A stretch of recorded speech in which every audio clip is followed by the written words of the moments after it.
Ni itangazo rya polisi y'u Rwanda. Polisi y'u Rwanda yatangaje ko ibinyabiziga biri kwiyongera mu muhanda ari nako impanuka ziyongera hano mu mujyi wa Kigali. Ibinyabiziga bikoresha ibikomoka kuri peteroli biri kwiyongera 50%, ibinyabiziga bikoresha hybrid 40%, ibinyabiziga bikoresha umuriro w'amashanyarazi biri kuzamuka 80%. Bivuze ko ibinyabiziga biri kwiyongera hano mu mujyi wa Kigali ari nako impanuka ziyongera hano mu mujyi wa Kigali. Polisi ishinzwe impanuka zo mu muhanda Traffic Polisi isobanura yuko uko ibinyabiziga byiyongera mu muhanda ari nako impanuka ziyongera mu muhanda. Bityo rero polisi yatangije gahunda yagerayo amahoro ubwiganiriza abashoferi n'abamotari, ikabarinda uburyo ki batwara ibinyabiziga batanywe ibisindisha, kandi ikanabibutsa gutwara ibinyabiziga ndetse neza bagendera mu gisate cyabo.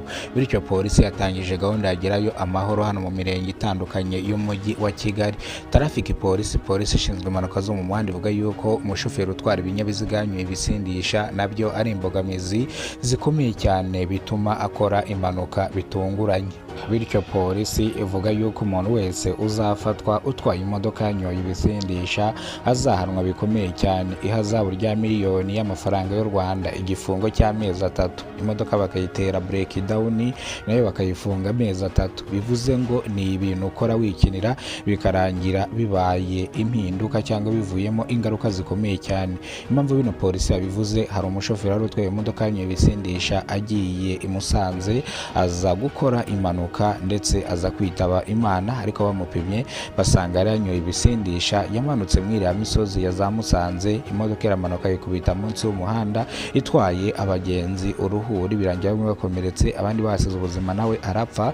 Bityo polisi ivuga yuko nuzajya ubona uri umugenzi uri gutega imodoka ukabona umushoferi ari kugenda atwara zigizage, uzacekinge neza, nurangiza uhamagare polisi urebe ko atanyoye ibisindisha igihe batwara imodoka banyoye ibisindisha. Bano bashoferi ugasanga bushize ubuzima bwanyu mu kaga bw'abagenzi bwanyu. Bityo rero polisi isaba abaturage bakora ingendo za buri munsi, nibazajya babona umushoferi atwaye ikinyabiziga yasinze bajye bahamagara polisi ako kanya bavuga umuhanda baherereyeho, kugira ngo polisi itabarire ku gihe impanuka zitaraba. Gutwara ikinyabiziga wanyoye ibisindisha uba nta bwenge na bucyo ufite, uba utwara imodoka wirukanka, uba nta limiti ufite, kandi ikindi uba umeze nk'aho uri kwiyahura.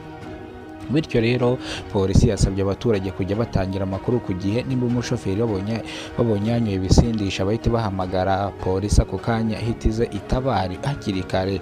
Bamwe mu baturage batanze amakuru ko modoka yerekeye mu karere ka Nyamagabe, umushoferi yanyoye ibisindisha, ndetse ku bw'amahirwe imodoka yaje gufatwa iri mu bwoko bwa Ritiko, ndetse iyi modoka iza gufatwa, uwo mushoferi wari uyitwaye ahita ajyanwa gufungwa, ahita hahamagarwa undi mushoferi akomeza gutwara imodoka. Bivuze ngo abaturage batangiye amakuru ku gihe.